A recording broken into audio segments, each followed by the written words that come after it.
In the New Testament of the Bible, specifically in the Gospel of John, in John 11 verses 1 to 44. In this passage, Martha, the sister of Lazarus, is upset with Jesus for a specific reason. Martha's anger or frustration with Jesus occurs when her brother Lazarus has died, and Jesus arrives after Lazarus has been in the tomb for 4 days.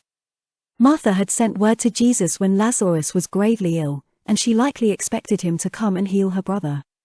However, Jesus delayed his arrival. When Jesus finally arrived in Bethany, Martha went out to meet him and said, "Lord, if you had been here, my brother would not have died." John 11 verse 21. Her statement reflects her disappointment and grief over her brother's death. She believed that if Jesus had come earlier, he could have prevented Lazarus from dying. It's important to note that Martha's statement isn't necessarily an expression of anger, but rather a heartfelt expression of her faith in Jesus. She believed in his power to heal the sick, and her comment was more about her grief and her understanding of what Jesus could have done.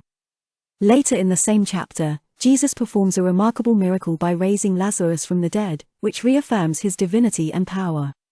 So, Martha's reaction was not so much anger as it was a mix of sorrow, faith, and a bit of confusion as to why Jesus had not come earlier to heal her brother. Jesus' response in this story is a significant moment in the Gospel of John, as it leads to one of his most famous declarations, "I am the resurrection and the life," John 11 verse 25.